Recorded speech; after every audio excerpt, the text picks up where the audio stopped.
Assalamualaikum, selamat pagi, selamat siang, selamat datang di perkuliahan Biosistematika Tumbuhan oleh kelompok 2 dari Pendidikan Biologi kelas 3. Sebelum memulai perkuliahan, alangkah baiknya kita berdoa terlebih dahulu menurut agama dan kepercayaan masing-masing.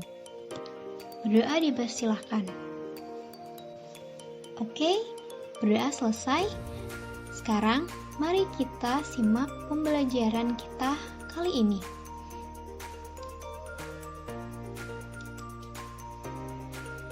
Kami adalah grup kedua dari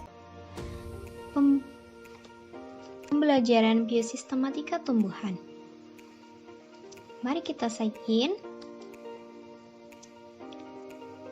Sebagai perkenalan, kami terdiri dari 4 member, yaitu Rosida Saharani Putri, Aulia Indah Kurniati, Talita Rahma Lutfi, Uma Laila Septiana, yang akan menjelaskan tentang konsep klasifikasi tumbuhan dan hierarki taksonomi.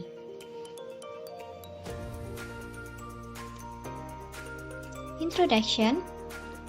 Taksonomi adalah ilmu yang mempelajari identifikasi, tata nama, dan klasifikasi suatu objek. Filogeni berasal dari bahasa Yunani, yaitu filofon yang berarti suku atau ras, dan genesis yang berarti asal atau sumber.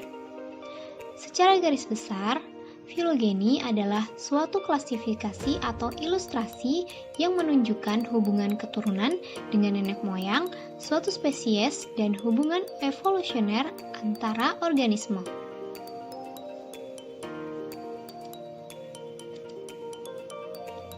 Dalam penggolongan organisme yang menunjukkan filogeni dapat menggunakan clade. Clade adalah sekelompok organisme yang melingkupi leluhur serta semua keturunannya. Clade ini didasarkan pada kladistika yang merupakan metode membandingkan ciri-ciri spesies terkait dalam menentukan hubungan leluhur serta juga keturunannya. Selanjutnya akan dijelaskan oleh rekan saya. Silakan. Yang selanjutnya, manfaat mempelajari filogeni yaitu untuk menemukan keanekaragaman hayati, memanfaatkan pengetahuan sistematik, mengelompokkan organisme berdasarkan kemiripan morfologi dan karakteristik lain, serta mengetahui hubungan kekerabatan antara spesies yang hidup sekarang dengan nenek moyang mereka berasal. Pohon filogeni adalah suatu cara yang digunakan untuk mengetahui hubungan kekerabatan makhluk hidup di muka bumi. ORG 2013 berpendapat bahwa pohon filogeni terdiri dari 2 kata. Pohon yang berarti susunan dari titik-titik dan cabang-cabang. Dari satu cabang akan menghubungkan 2 titik yang berdekatan. Titik-titik ini akan mewakilkan kesatuan dari taksonominya atau sequence-nya. Sedangkan filogeni berarti ilustrasi dari hubungan secara evolusi di antara sebuah kelompok makhluk hidup. Anonim 2010 berpendapat bahwa pohon filogeni adalah hubungan kekerabatan makhluk hidup yang digambarkan dalam suatu silsilah yang bangunannya mirip seperti pohon bercabang. Yanli 2013 menyebutkan bahwa pohon filogeni adalah sebuah susunan yang mana spesies-spesies disusun dalam bentuk cabang-cabang yang menghubungkan mereka berdasarkan hubungan kekerabatan secara evolusi. Yang selanjutnya yaitu analisis fenetik, konstruksi dendrogram, filogenetik, dan konstruksi kladogram. Konstruksi dalam hubungan evolusi organisme dibagi menjadi 2 pendekatan, yaitu fenetik dan filogenetik atau filetik. Pendekatan fenetik adalah suatu perkiraan hubungan evolusi berdasarkan kemiripan karakter dan tidak berupaya untuk membedakan homologi dari analogi. Sedangkan pendekatan filogenetik atau filetik adalah suatu dasar hubungan evolusi pada suatu karakter operasional taksonomik unit.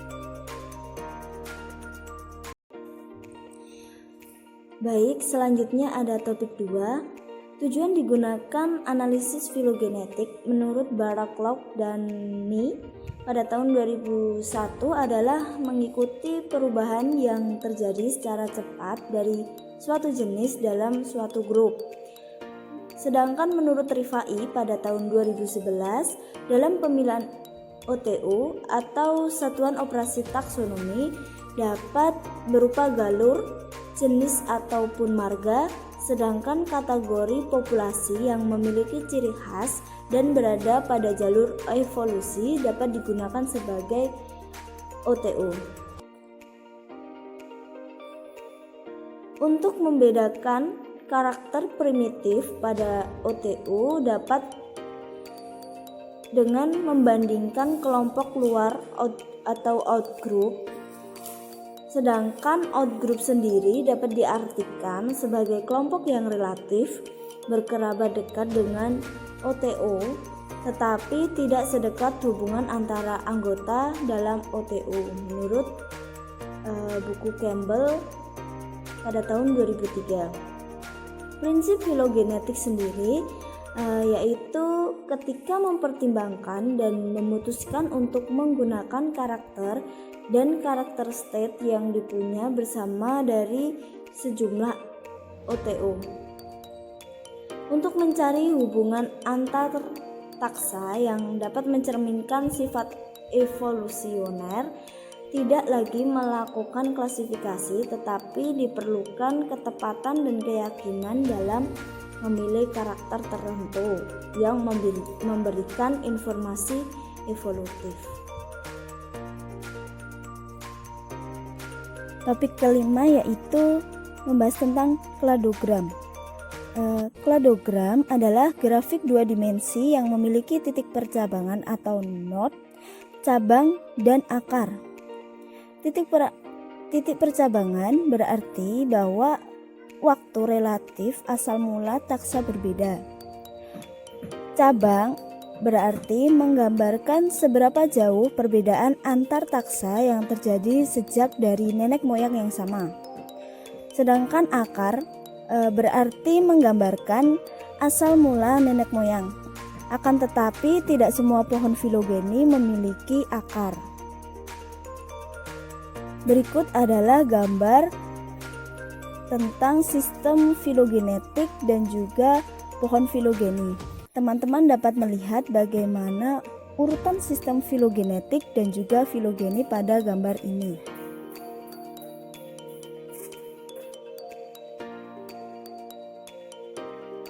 Jadi kesimpulannya yaitu sistem klasifikasi tumbuhan selalu berkembang menurut zamannya, mengalami proses perubahan, perombakan, pembaharuan, perbaikan, bahkan akan diganti atau malahan dibuang sama sekali setelah diperoleh data-data baru, bukti dan pengetahuan baru. Sistem klasifikasi paling awal dikembangkan oleh Theophratus pada tahun 370 sampai 285 sebelum Masehi. Sistem ini dibuat berdasarkan perawakan tumbuhan sehingga tergolong sistem yang masih sangat sederhana.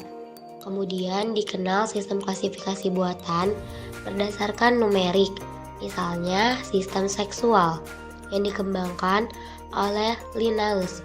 Dengan munculnya teori evolusi dan terbitnya tulisan Darwin pada tahun 1859, On the Origin of Species sangat mempengaruhi sistem klasifikasi tumbuhan.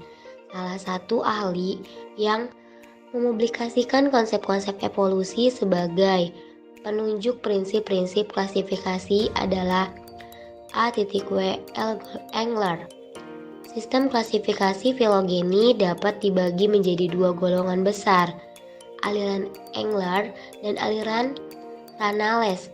Sistem Engler banyak dipakai orang, salah satu alasannya adalah bersama-sama dengan Ranti menerbitkan dalam 20 jilid buku yang terkenal dengan nama Die Natürlichen Pflanzenfamilie pada tahun 887 sampai 899 berisi cara identifikasi semua marga tumbuhan mulai dari alga hingga tumbuhan berbiji yang paling maju. Berikut referensi yang kami gunakan untuk menyusun PPT dan makalah pada pertemuan hari ini. Sekian dari kelompok kami. Mohon maaf bila ada kesalahan. Wabillahi taufiq wal hidayah. Wassalamualaikum warahmatullahi wabarakatuh.